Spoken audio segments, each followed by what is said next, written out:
Bismillahirrahmanirrahim. Assalamualaikum warahmatullahi wabarakatuh.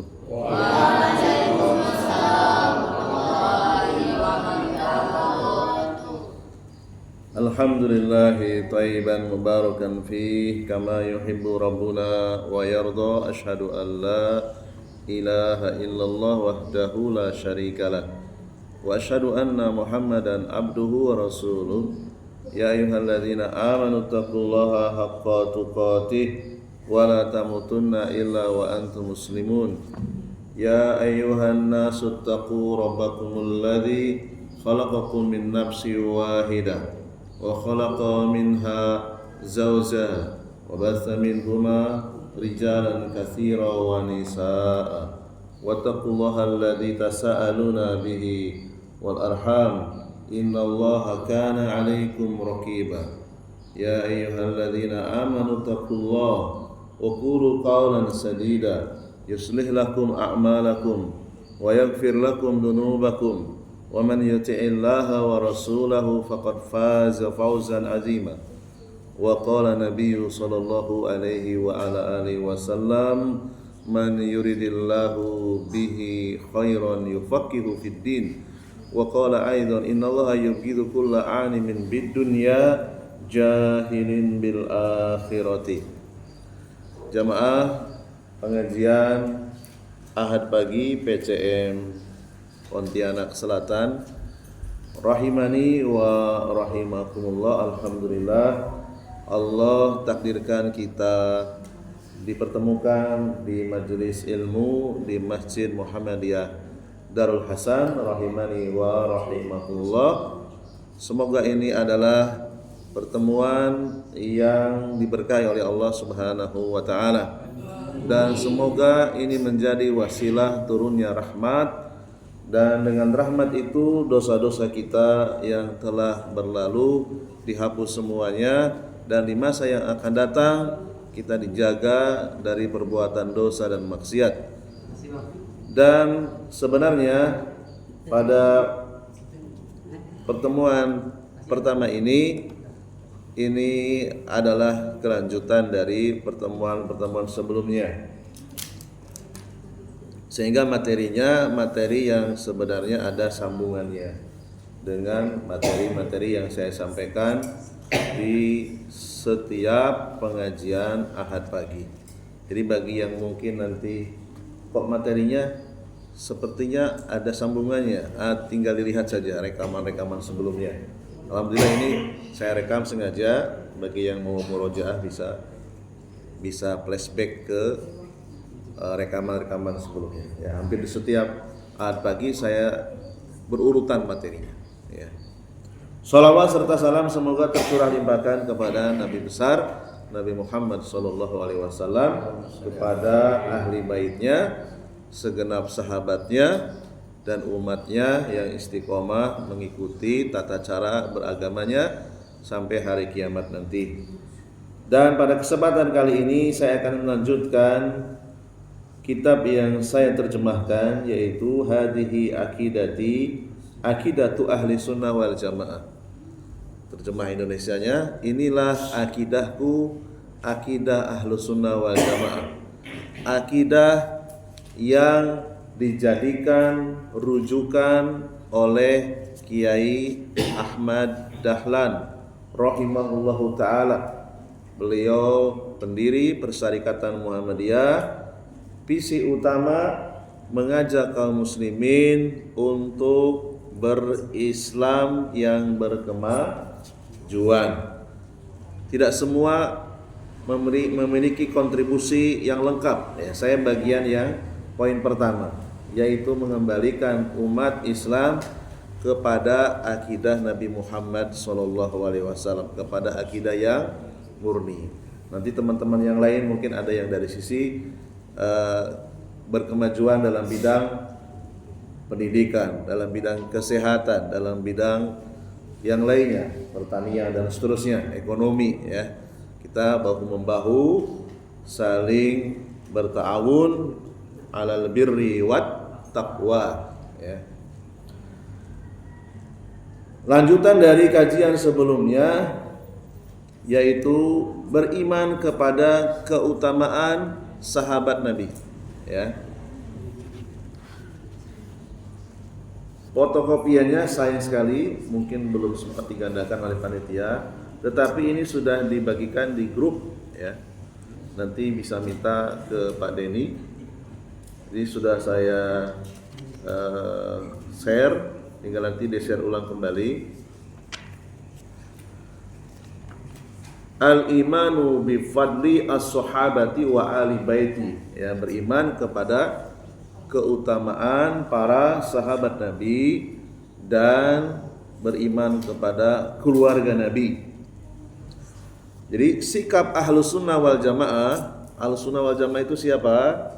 Yang pertama tentu saja Nabi Muhammad SAW, kemudian para sahabat Nabi, dan siapa saja yang mengikuti mereka.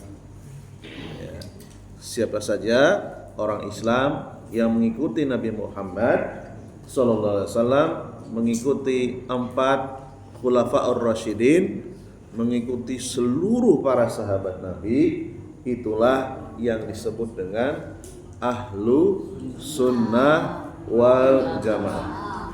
Sikap yang pertama, nuhibbu ashaba Rasulillahi wala nufarritu fi hubbi ahadin minhum. Ya. Kita semua warga kaum muslimin sebagai ahlu sunnah wal jamaah mencintai para sahabat dengan tidak berlebih-lebihan. Contohnya berlebih-lebihan itu seperti apa? Misalnya kita meyakini sahabat Nabi itu terbebas dari dosa. Nah, ini berlebih-lebihan. Ya, karena yang terbebas dari dosa hanya Nabi Muhammad SAW. Contoh berlebih-lebihan yang lainnya seperti apa? Mengkeramatkan kuburan sahabat Nabi misalnya. Ini juga sudah termasuk berlebih-lebihan. Kita tidak seperti itu, ya. Kemudian yang kedua, wa nubghidu man yatabaghaduhum wa bi ghairil khairi yadhkuruhum wa la yadhkuruhum illa bi khairin. Ahlus sunnah wal jamaah membenci kelompok yang suka mencela para sahabat, ya. Ahlus sunnah wal jamaah itu orang yang suka menyebutkan nama para sahabat Nabi dengan kebaikan. Kemudian yang ke berapa? Yang ketiga, wa natabarra'u min tariqatir rawafidil ladzina yubghiduna sahabata wa yusabbunahum wa tariqatin nawasibil ladzina yu'adduna ahlal baiti biqaulin aw amalin. Ahlus sunnah wal jamaah itu berlepas diri dari sikap Rafidah. Apa? Rafidah. Apa itu Rafidah? Kelompok Syiah yang membenci para sahabat Nabi. Kelompok Syiah yang suka mencaci maki para sahabat Nabi. Ahlus sunnah berlepas diri dari kelompok yang seperti ini, ya. Demikian juga Ahlus sunnah berlepas diri dari kelompok yang namanya nawasib. Apa? Nawasib. Apa itu nawasib? Kata para ulama, mereka adalah kelompok yang suka mencaci keluarga Nabi, ya. Kita bermuhammadiyah, hati-hati, wajib kita mencontoh Rasul dan para sahabat yang mana mereka sangat menjaga lisan-lisan mereka dari mencaci maki.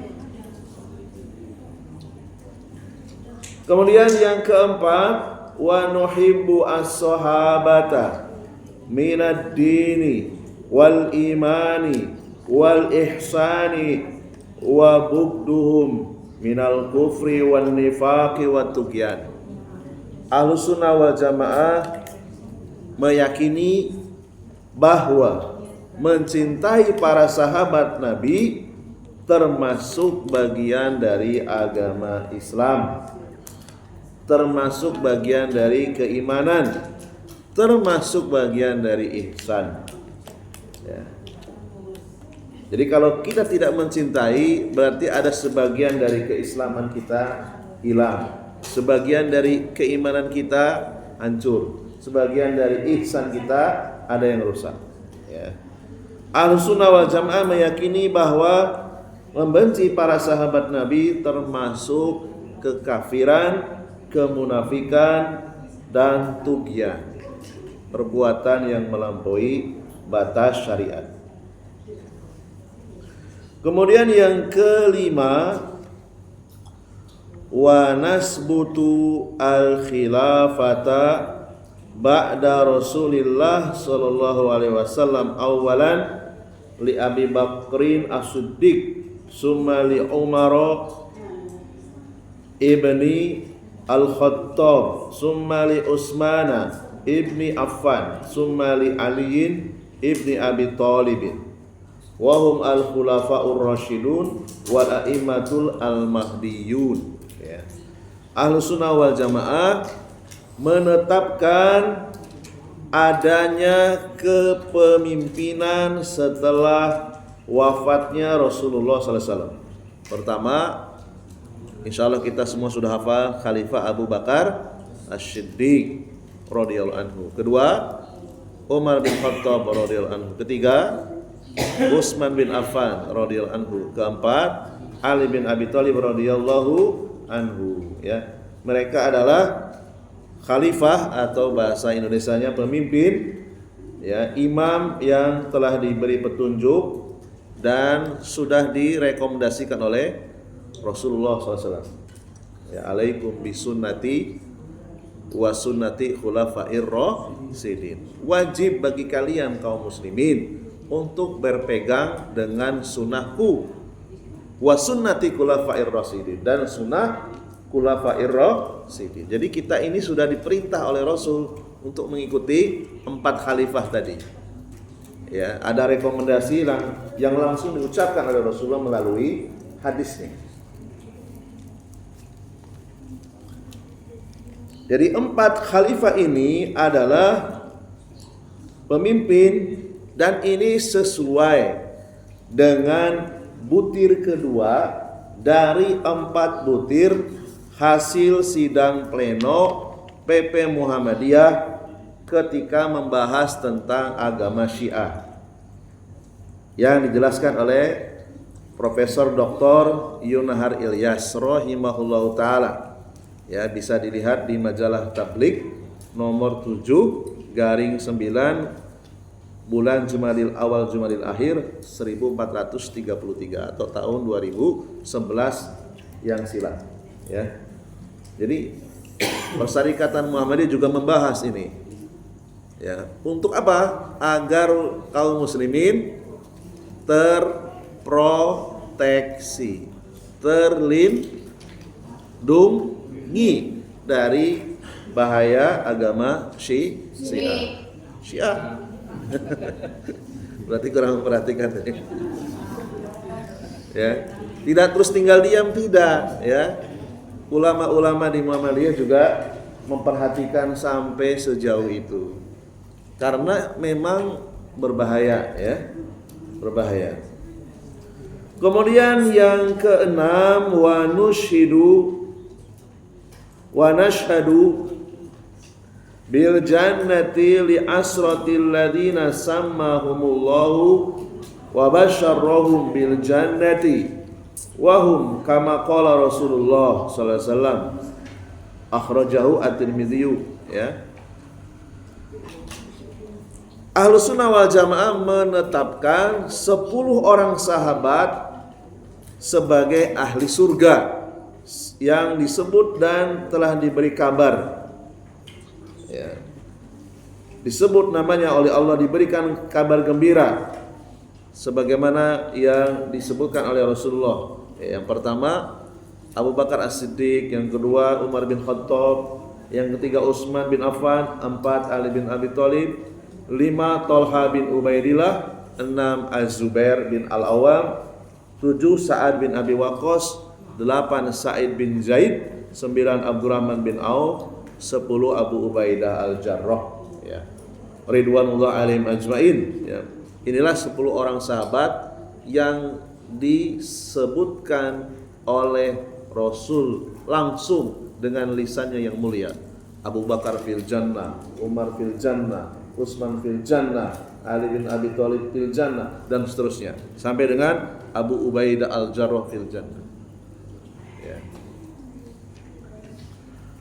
Kemudian yang ketujuh, Ahlussunnah wal Jamaah mencintai keluarga Rasulullah Shallallahu Alaihi Wasallam, memuliakan mereka, menjaga wasiat yang pernah diucapkan oleh Rasulullah Sallallahu Alaihi Wasallam di hadapan para sahabat, ya.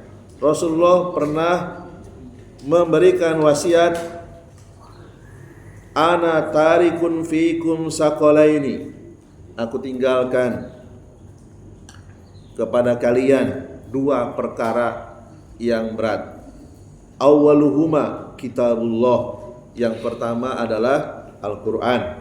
Fihi al-huda wan nur, di dalamnya ada petunjuk dan cahaya.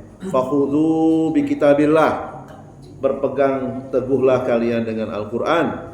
Wastamsiku bih, ya, pegang erat-erat. Fahassa ala kitabillah wa raghaba fih, ya. Rasulullah berwasiat agar kita berpegang teguh dengan Al-Qur'an. Setiap hari kita baca Al-Qur'an, walaupun mungkin setengah lembar, walaupun mungkin 1 lembar, syukur-syukur lebih dari 1 lembar, ya. Kemudian Rasulullah mengatakan, wa ahlu baiti udzakirukumullah fi ahli baiti, udzakirukumullah fi ahli baiti, udzakirukumullah fi ahli baiti, ya. Keluargaku, aku ingatkan kalian kaum muslimin untuk berpegang dengan ketetapan Allah terhadap keluargaku. Beliau mengucapkan sampai 3 kali, ya. Beliau mengucapkan sampai 3 kali. Hadis ini hadis yang sahih riwayat Imam Muslim, nomornya 2408, ya. Jadi Ahlussunnah wal Jamaah adalah orang-orang yang menghormati semua istri Rasulullah SAW, ya. Semua istri Rasulullah itu disebut ummahatul mukminin, ya, dalam bahasa Indonesia ibunya orang-orang yang beriman. Bayangkan, kita dengan ibu boleh durhaka atau tidak? Tidak boleh, haram hukumnya. Demikian juga kita tidak boleh durhaka kepada ibunya kaum mukminin, yaitu seluruh istri Rasulullah SAW, ya. Tidak boleh menghinanya, mencelanya, apalagi dijadikan nyanyian, ya. Ada itu sebagai nyanyian, di dalamnya ada mengandung pelecehan kepada salah satu istri Rasulullah. Hati-hati ketika kita membaca nyanyian, nasyid, ada enggak di situ, ya, perendahan kepada istri Rasul. Kalau ada jangan dinyanyikan, jangan diucapkan, ya.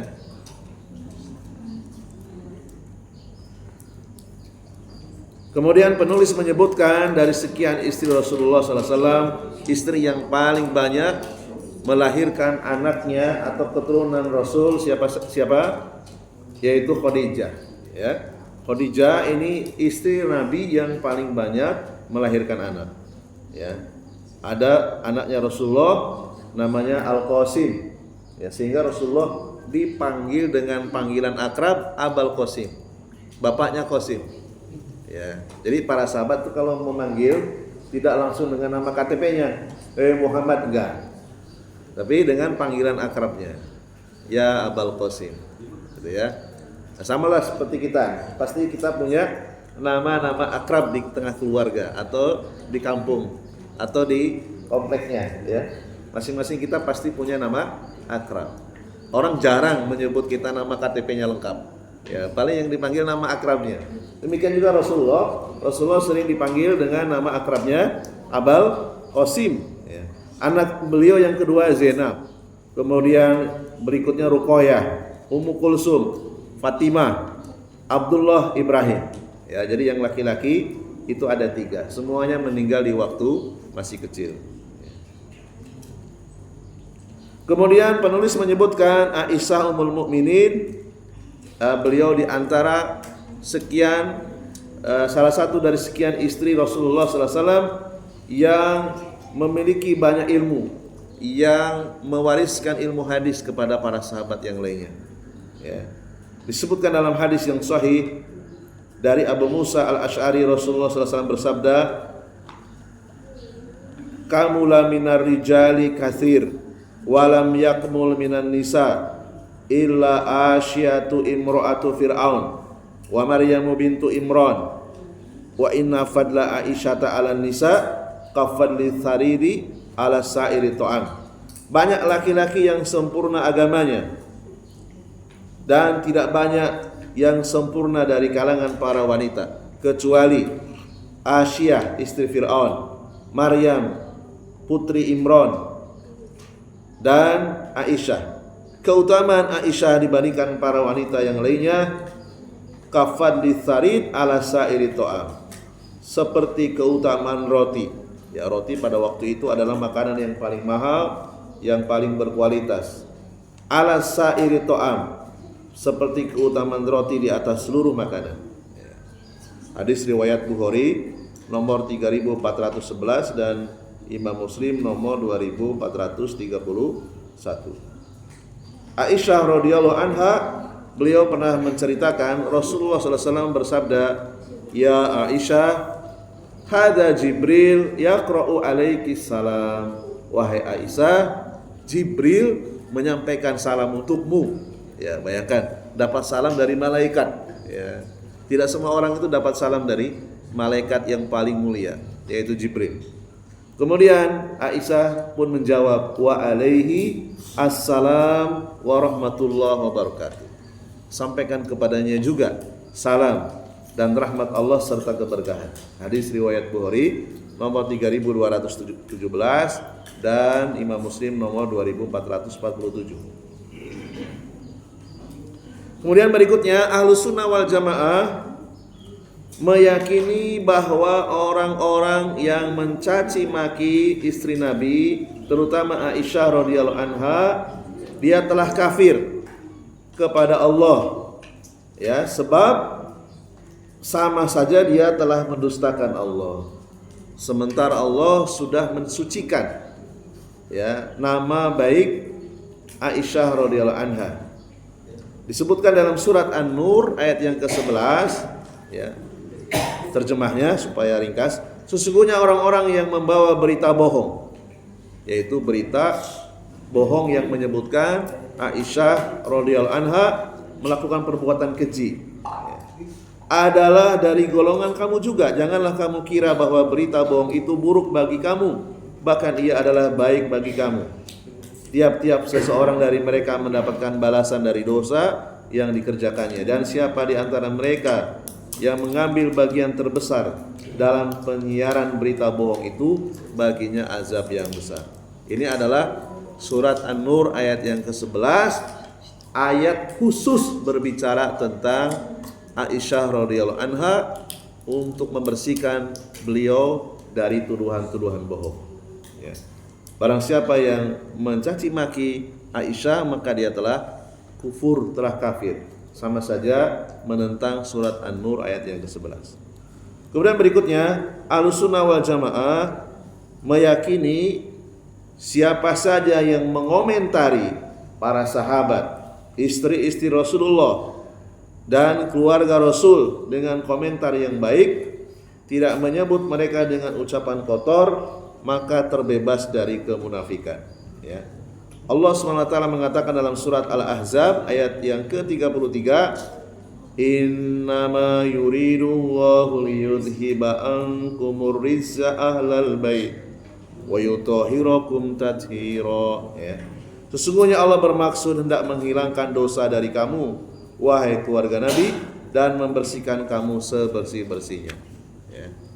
Jadi di dalam hal ini khusus untuk sahabat Nabi dan seluruh istri Rasulullah, itu semuanya di atas kebenaran, di atas keimanan. Adapun keturunan Rasul, maka kita harus ngecek dulu, harus dilihat dulu. Kalau memang akidahnya, tata cara beragamanya mengikuti Nabi Muhammad, maka kita wajib mendukungnya. Namun kalau akidahnya melenceng, tahu melenceng? Ya, jauh dari akidahnya Nabi, ibadahnya tidak sesuai dengan tata cara Nabi, maka kita tidak boleh diikuti, tidak perlu berlebih-lebihan mengunggulkan nasabnya. Karena yang kita ikuti, yang kita tauladani itu ketakwaannya, ya, yang kita ikuti ketakwaannya. Ya. Kalau tidak bertakwa ya nggak usah diikuti, ya. Kemudian Ahlus Sunnah wal Jamaah mencintai seluruh ulama terdahulu yang soleh dari kalangan sahabat, dari kalangan tabi'in, para imam, ya, imam yang 4, Imam Abu Hanifah, Imam Malik, Imam Syafi'i, Imam Ahmad, dan para imam yang lainnya. Kita menyebutkan nama-nama mereka dengan kebaikan dan tidak boleh mengunggulkan mereka di atas para nabi, di atas para rasul, ya. Karena yang namanya manusia yang paling mulia itu tetap yaitu para nabi dan para rasul. Tidak ada yang lebih utama dari para nabi dan para rasul.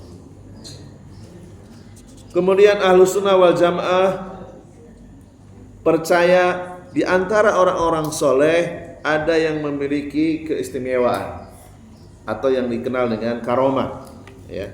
Allah sebutkan dalam surat Al-Isra ayat yang ke-70, walaqad karramna bani Adam wa hamalnahum fil barri wal bahr wa razaqnahum minat thayyibat wa faddalnahum ala katsir mimman khalaqna tafdila.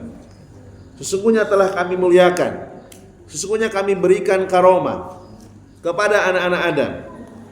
Kami angkut mereka di daratan dan di lautan, kami berikan rezeki yang baik, kami lebihkan mereka dengan kelebihan yang sempurna atas kebanyakan makhluk yang telah kami ciptakan, ya.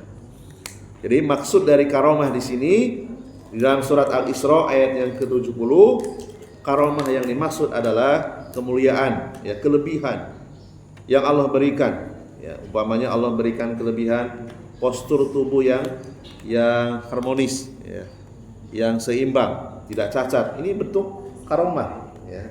Kemuliaan. Diberikan akal, diberikan ilmu, ini karomah. Diberikan pemahaman yang baik, ya, untuk mengikuti petunjuk, ya, hidup dunia dan akhirat. Ini adalah karomah. Dan definisi karomah inilah yang dipilih oleh Tarjih Muhammadiyah. Adapun karomah yang dimaknai dengan sesuatu yang keluar keajaiban di luar batas normal, ya. Seperti misalnya bisa terbang, bisa berjalan di atas air, ya. Ini bukan sesuatu karomah yang istilahnya yang tidak terlalu kita bahas, ya. Kalaupun misalnya terjadi ada orang bisa berjalan di atas air, bisa terbang, ya, itu pun terjadi pada orang-orang soleh saja. Kalau itu ada pada orang-orang yang tidak soleh, itu bukan karomah, itu sihir, ya, itu sihir. Syekh Shalih Al Fauzan menjelaskan tentang karomah. Di antara akidah Ahlus Sunnah wal Jamaah membenarkan adanya karomah para wali, ya, yaitu khawarikul adah, sesuatu di luar kebiasaan manusia yang Allah jadikan pada diri sebagian wali, ya, sebagai bentuk pemuliaan kepada mereka, dan ini telah ditetapkan oleh Al-Quran dan hadis, ya. Cuman ada sedikit yang menjadi ketidakjelasan bagi orang awam. Sama-sama keajaiban, ya, sama-sama di luar kebiasaan normal, ya. Jadi kalau terjadi pada orang-orang soleh itu namanya karomah. Tapi kalau terjadi kepada orang-orang yang rusak akidahnya itu namanya syawadzah, perdukunan, ya. Karena mereka juga terkadang memperlihatkan sesuatu yang ajaib, tapi itu adalah perbuatan atau permainan tukang sihir, ya. Nah, kita harus hati-hati, jangan mudah mengatakan wah itu karomah, jangan bermudah-mudahan, ya. Contoh beberapa karomah yang disebutkan Al-Quran, nah ini baru, ya, contoh beberapa karomah yang disebutkan Al-Quran dan hadis. Yang pertama ya, ini sekedar contoh saja supaya kita bisa mengetahui, bisa membedakan. Karomah yang terjadi pada ibunya Nabi Isa alaihissalam disebutkan dalam surat Al-Imran ayat 37. Ya, Maryam binti Imran itu diberikan makanan langsung oleh Allah, tanpa memasak, tanpa membeli, tanpa diberi manusia, langsung dari langit. Ya. Qala Maryamu anna laki hadza. Qalat huwa min indillah. Innallaha yarzuqu man yasha'u bighairi hisab. Ya. Zakaria berkata, "Wahai Maryam, dari mana kamu dapat makanan?" Ya. Maryam menjawab, "Makanan ini dari sisi Allah, langsung dari langit." Ya. Sesungguhnya Allah memberi rezeki kepada siapa saja yang dikehendaki tanpa perhitungan. Ya, Maryam binti Imran ini adalah seorang wanita ahli ibadah, wanita soleha, wanita yang menjaga kehormatan, menjaga aurat, tidak sembarangan bergaul dengan laki-laki. Ya, diberikan rezeki berupa makanan langsung dari langit. Nah, ini karomah. Ya. Kemudian contoh yang kedua disebutkan dalam hadis riwayat Imam Muslim nomor 796. Ya, ada seorang sahabat yang dikisahkan ketika membaca Al-Quran yang mana situasinya itu sangat panas. Ya, seorang sahabat yang bernama Usaid bin Hudair ketika membaca Al-Quran, awan itu tiba-tiba mendekati rumahnya sehingga rumahnya itu teduh ketika membaca Al-Quran. Ya, Allah tunjukkan kemuliaan kepada seorang ahli Quran yang bernama Usaid bin Hudair. Tiba-tiba teduh rumahnya itu, awannya itu mendekat. Nah, ini sebuah karomah. Ya, kemuliaan yang Allah berikan kepada siapa saja yang Allah pilih. Ya. Demikian juga dalam sebuah hadis yang dikeluarkan Al-Imam Bukhari dari Anas bin Malik, nomornya 465. Dua sahabat Nabi yang diikuti oleh lampu ajaib. Nah, ini pernah terjadi. Dari Anas radhiyallahu anhu, saya bacakan teksnya. Anna rajulaini min ashabin Nabi sallallahu alaihi wasallam kharaja min indin Nabi fil lailatin mudlimatin wa ma'ahuma mislul misbahaini yudithani baina aidihima falamma iftaraqa sara ma'a kulli wahid minhuma wahid hatta ata ahlahu. Ya, dari Anas radhiyallahu anhu, ada dua orang sahabat Nabi keluar dari tempat beliau pada suatu malam yang sangat gelap. Masing-masing menyertai mereka berdua cahaya seperti lampu di depan mereka berdua, menerangi jalan pulangnya. Ya. Sampai keduanya berpisah, masing-masing lampu tadi menyertai, ya, dua orang sahabat tadi sampai tiba di rumah keluarganya. Ya, ini ajaib. Ya, hadis riwayat Bukhari nomor 465. Ya. Ahlussunnah wal Jamaah meyakini adanya karomah. Karomah, keajaiban yang terjadi pada orang-orang soleh. Ya.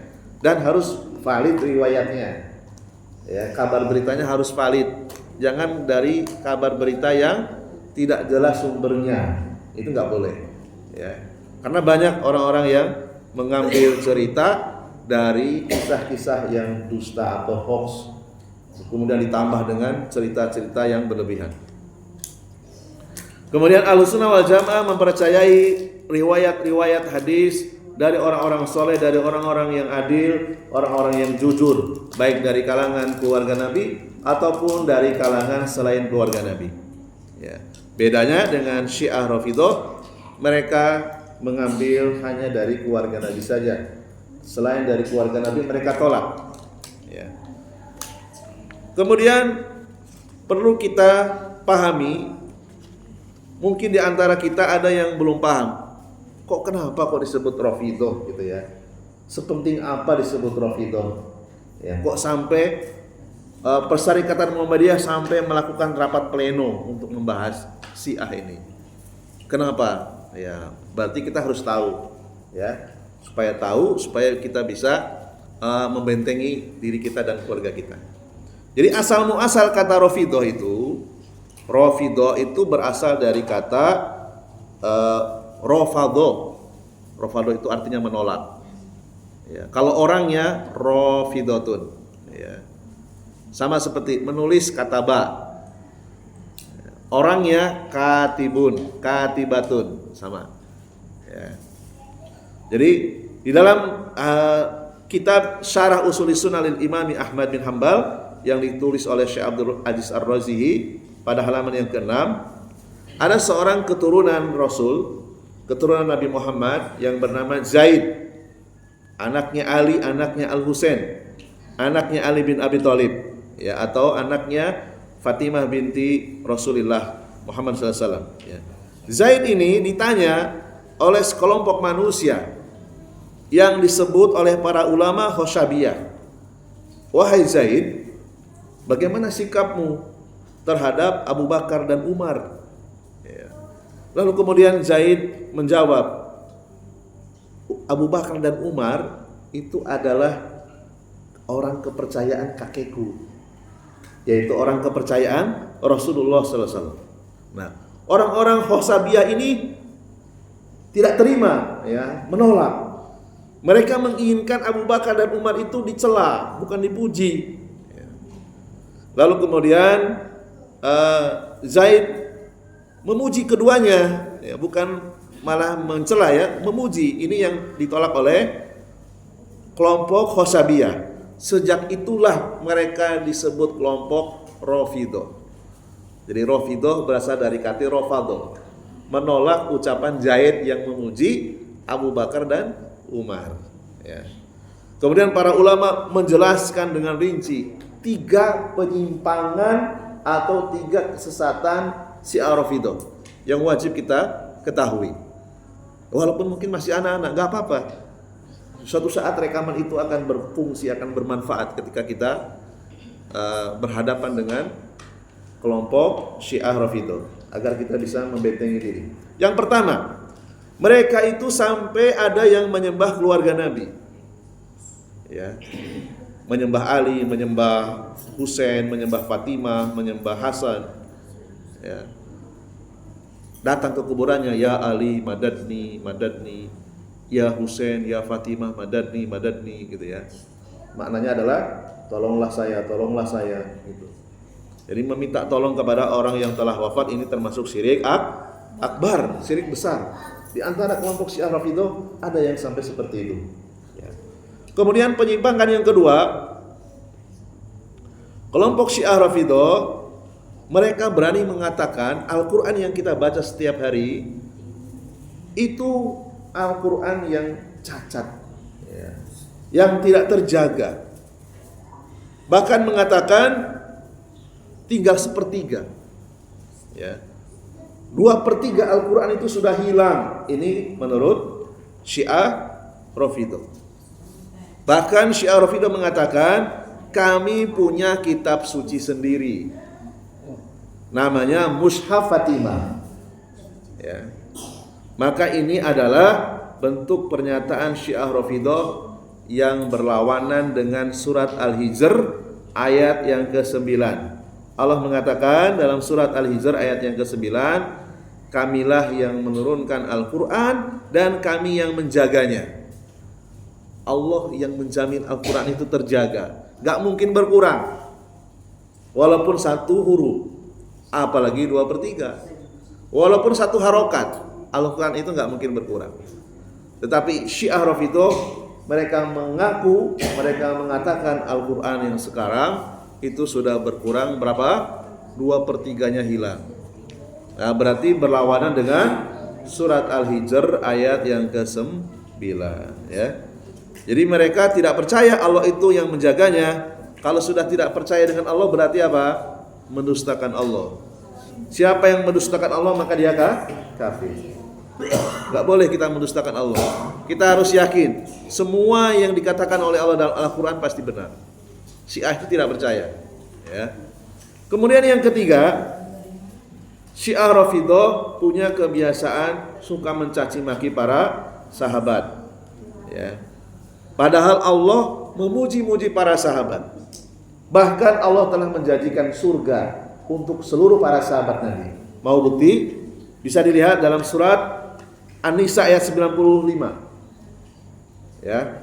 Wa kullan wa'adallahul husna, dan tiap-tiap sahabat Nabi Allah janjikan surga.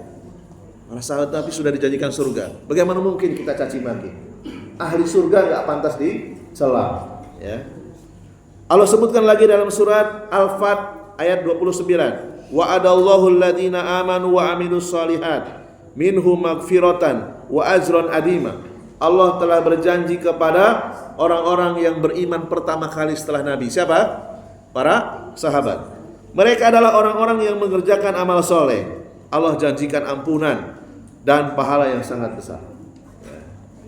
Allah ulangi lagi dalam At-Taubah ayat yang ke-100. Wasabiqunal awwalun minal muhajirin wal ansor walladzina tabauhum bi ihsan radhiyallahu anhum wa radu'an wa adalahum jannat.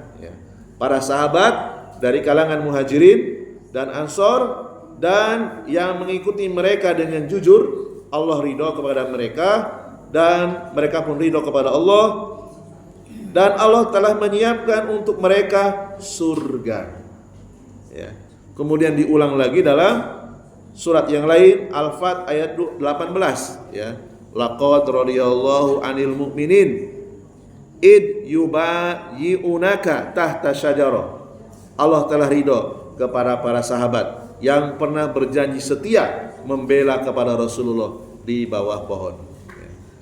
Demikian juga Rasulullah sudah memberikan rekomendasi dalam hadis yang sahih riwayat Imam Abu Dawud, Imam Tirmidzi, kemudian Ibnu Hibban, ya, dan seterusnya dari sahabat Jabir bin Abdullah. Rasul mengatakan, la yadkhulun naru ahadun mimman baya'a tahta syajarah. Tidak akan masuk neraka seorang pun dari kalangan para sahabat, mereka yang telah berjanji setia akan membela Rasulullah di bawah pohon. Ya. Beda dengan orang-orang Syiah Rafidhah, mereka mengatakan innahum kafaru wartadu ba'da wafatin Nabi. Ya. Orang-orang Syiah mengatakan para sahabat itu telah kafir dan murtad setelah wafatnya Nabi. Ya, berarti perkataan Syiah ini bertabrakan dengan firman Allah, bertabrakan dengan ucapan Nabi yang mulia sallallahu alaihi wasallam. Kemudian saya bacakan hasil keputusan Majelis Tabligh Muhammadiyah, PP Muhammadiyah.